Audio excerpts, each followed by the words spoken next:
Assalamualaikum warahmatullahi wabarakatuh. Uskup Agung Martin John Muwaipopo mengumumkan kepada para jemaatnya bahwa dirinya telah mu'alaf atau memeluk agama Islam. Kabar yang menggemparkan ini terjadi 2 hari menjelang Natal 23 Desember tahun 1986. Berita yang disampaikan Muwaipopo tersebut menggemparkan jemaat seisi gereja. Administratornya langsung bangkit dari tempat duduk, menutup pintu dan jendela gereja. Ia mengatakan kepada para jemaat gereja bahwa pikiran sang uskup sedang gusar dan telah gila.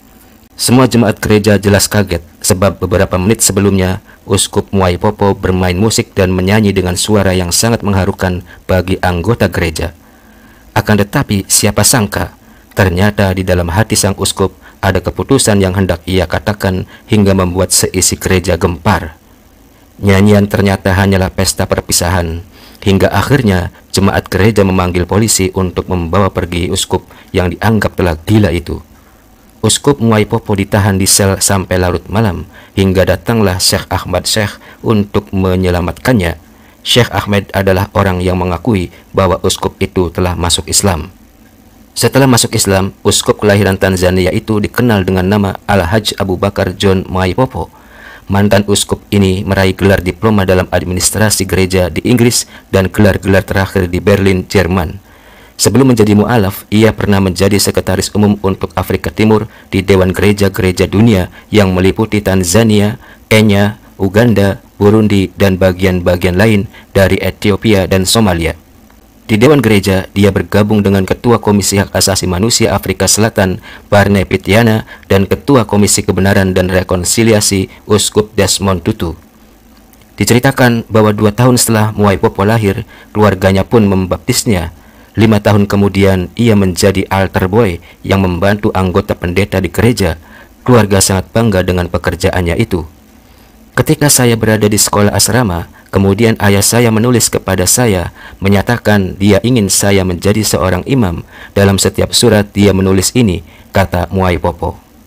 Putraku, sebelum aku menutup mataku atau mati, aku akan senang jika kau bisa menjadi pendeta, kata ayah Muwaipopo.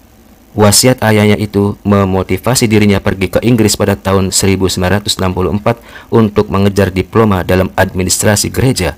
Setahun kemudian, dia pergi ke Jerman untuk kuliah. Tahun berikutnya, ia diangkat menjadi pejabat pelaksana hingga kemudian meraih gelar master. Pada saat mengambil gelar doktor, Muwaipopo mulai mempertanyakan berbagai hal. Selama ini, saya hanya melakukan berbagai hal tanpa bertanya.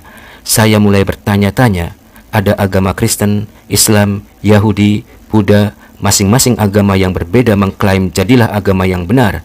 Apa kebenarannya? Saya menginginkan kebenaran, kata Muwaipopo.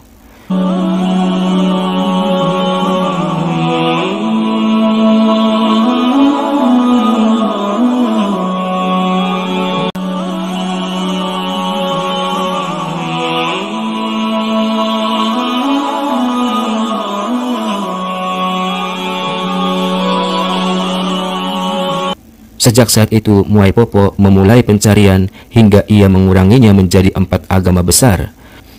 Suatu hari, ia mendapatkan salinan Al-Quran. Ketika pertama kali membuka lembaran Al-Quran, ayat-ayat yang pertama ia temukan adalah surah Al-Ikhlas. Katakanlah, dialah Allah yang Maha Esa. Allah tempat meminta segala sesuatu. Dia tidak beranak dan tidak pula diperanakan. Tidak ada sesuatu pun yang setara dengan dia. Saat itulah benih-benih Islam mulai tertanam untuk pertama kalinya. Dalam menyimpulkan tesis doktoral saya mengatakan demikian. Saya tidak peduli apakah mereka memberi saya doktor atau tidak, itu adalah kebenaran dan saya sedang mencari kebenaran, kata Muwaipopo. Dalam kondisi seperti itu, Muwaipopo memanggil Profesor Van Burger. Saat itu ia menutup pintu dan menatap mata sang profesor. Kemudian Muwaipopo bertanya, mana yang benar dari semua agama di dunia? Sang profesor menjawab, Islam. Lalu Muwaipopo bertanya lagi, kalau begitu, mengapa Anda bukan seorang Muslim? Profesor menjawab, pertama, saya membenci orang Arab. Kedua, apakah Anda melihat semua kemewahan yang saya miliki? Apakah Anda pikir saya akan menyerahkan semuanya untuk Islam? Ketika saya memikirkan jawabannya, saya berpikir tentang situasi saya sendiri juga, kenang Muwaipopo. Saat itu yang terlintas dalam imajinasinya adalah misinya dan hartanya. Seperti mobilnya, dia berpikir dirinya tidak bisa memeluk Islam dan selama 1 tahun lamanya dia melupakannya. Namun kemudian mimpi menghantuinya.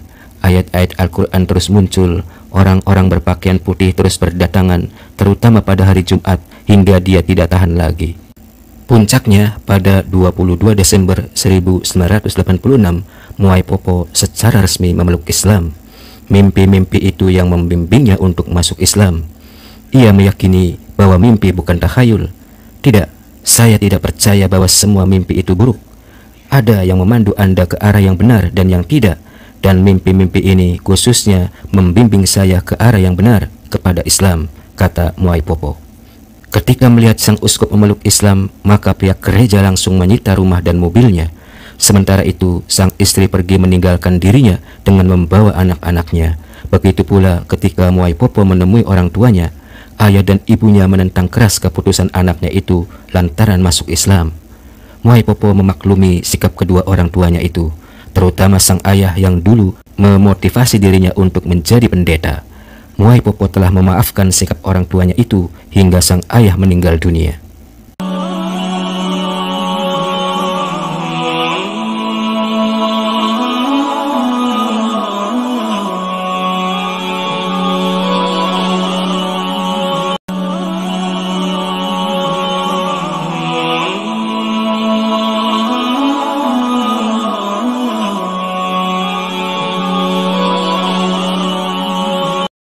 Ketika melihat sang uskup memeluk Islam, maka pihak gereja langsung menyita rumah dan mobilnya.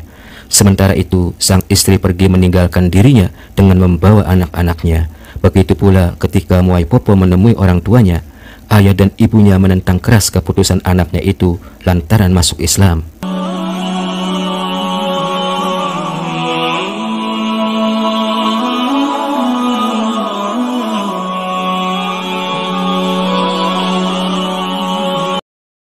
Setelah itu, Muay Popo pergi ke tempat asal keluarganya, Kyela, di dekat perbatasan antara Tanzania dan Malawi.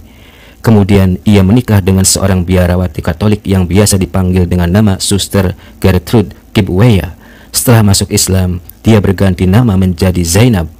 Pamannya Zainab yang memberi penginapan kepada Muay Popo dan Zainab itu marah ketika mengetahui keponakannya menikah dengan Muay Popo.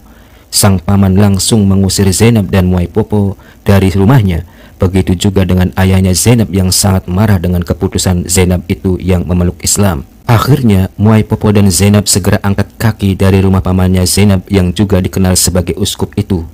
Kemudian Muay Popo dan Zainab tinggal di rumah lumpur yang dibangun sendiri oleh Muay Popo. Mu'alaf mantan uskup itu mulai mencari nafkah sebagai pemotong kayu dan mengolah tanah milik beberapa warga setempat. Kondisi seperti itu sungguh sangat jauh berbeda ketika dulu Muay Popo mencari nafkah sebagai Sekretaris Jenderal Dewan Dunia Gereja untuk Afrika Timur ketika masih menjadi uskup. Di samping bekerja mencari nafkah, Muay Popo juga berdakwah menyampaikan Islam di tengah masyarakat setempat. Hal inilah yang menyebabkan serangkaian pemenjaraan jangka pendek karena ceramahnya dianggap sebagai penghinaan terhadap Kristen. Ketika melaksanakan ibadah haji pada tahun 1988, tragedi melanda Muay Popo. Rumahnya dibom hingga mengakibatkan 3 anaknya yang masih bayi terbunuh. Seorang uskup yang memiliki ibu dan ibu saya sendiri adalah anak dari ayah yang sama terlibat dalam rencana tersebut. Kenang Muay Popo yang mencurigai tragedi itu direncanakan oleh saudaranya sendiri.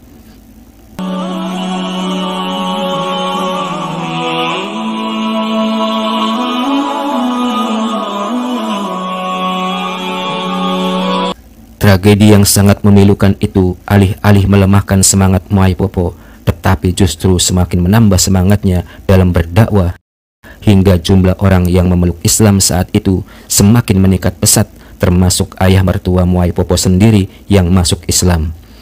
Pada tahun 1992, Muay Popo ditangkap selama 10 bulan bersama dengan 70 pengikutnya.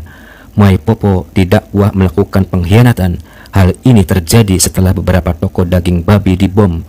Muay Popo memang berbicara menentang penjualan daging babi tersebut. Ia mengatakan bahwa secara konstitusional sejak 1913 ada undang-undang yang menentang keberadaan bar, klub, dan toko daging babi di Dar es Salaam, Tanga, Mafia, Lindi, dan Kigoma. Hingga akhirnya Muay Popo dibebaskan dari tahanan. Setelah itu ia melarikan diri ke Zambia. Konon ia mengasingkan diri setelah diberitahu ada rencana untuk membunuhnya. Muay Popo alias Haji Abu Bakar pernah berpesan kepada umat Islam. Ia mengatakan bahwa ada perang melawan Islam yang membanjiri dunia dengan literatur. Muslim harus menghentikan kecenderungan individualistis mereka. Mereka harus bersatu. Anda harus membela sesama Muslim jika Anda ingin selamat, kata Muay Popo.